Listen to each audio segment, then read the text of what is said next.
हमारे यहाँ पुरानी दिल्ली के अंदर हारून यूसुफ साहब कांग्रेस से एमएलए रहे, बड़ी कोशिश की उन्होंने, बहुत कोशिश की कि इस तरह से सिस्टम बदले, लेकिन किसी एक हल्के के लिए सिस्टम बन नहीं सकता था। सिस्टम तो बनेगा तो पूरे दिल्ली के लिए बनेगा, पूरी दिल्ली में चलेगा।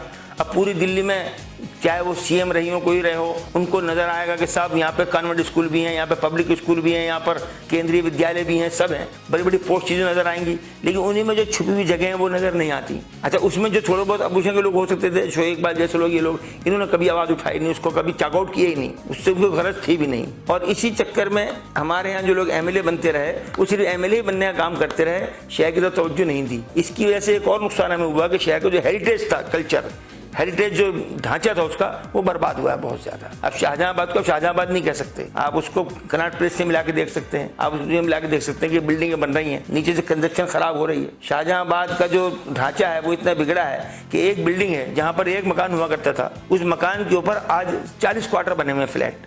अब 40 फ्लैट जब बने हुए हों, कंजक्शन सीवर की, पानी की ज्यादा पड़ेगी और वहाँ पर सप्लाई उतनी ही है, तो फर्क पड़ा है, उसका सीवेज का फर्क पड़ा है। आज गली में आप घुसेंगे वहाँ पर तो आप गली में गंदगी नजर आएगी, बदबू नजर आएगी, फ्लैटों की सीढ़ियों पर चढ़ नहीं सकते, बदबू मारा आपका दिमाग फटेगा, इसलिए कोई सफाई का इंतजाम कर नहीं पाते हैं। एक जहाँ पे जब एक फैमिली रहती थी, वहाँ अगर 40 फैमिली आके बसेंगी तो शहर कहाँ जाएगा। मंडियाँ वहीं के वहीं मौजूद हैं, बाजार लग रहे हैं, कोई सफाई का इंतजाम नहीं है। इसी वजह से एनक्रोचमेंट है, एनक्रोचमेंट बहुत ज्यादा है, एनक्रोचमेंट वैसी बदबू है, सड़ांत है वहाँ बुरी तरह से, आप गुजर नहीं सकते बाजारों में, गलियों में नहीं गुजर सकते आप, इतनी गंदगी आती है क्योंकि सीवेज प्रॉब्लम है। जहाँ पर बिल्डरों ने एमएलए के इशारे पर वहाँ पर बिल्डिंगें खड़ी की हैं, एक मकान की जगह वहाँ 40 मकान खड़े हुए हैं, तो सीवेज प्रॉब्लम तो आएगी। फिर कमर्शियल, ये पता ही नहीं है शहर के लिए, अभी तक ये फॉर्मूला लागू नहीं हुआ कि कोई मकान रेजिडेंशियल या कमर्शियल है तो उसका आइडेंटिफाई कैसे किया जाएगा। रेजिडेंशियल को लोगों ने कमर्शियल बना लिया है। अब नीचे एक मकान है, वो रेजिडेंशियल था, उसने कमर्शियल कर लिया, किसी कमर्शियल आदमी को बेच दिया। अब उसमें दूसरा काम हो रहा है, फैक्ट्री खुल गई है, कारखाना खुल गया है, कोई दूसरा काम हो रहा है,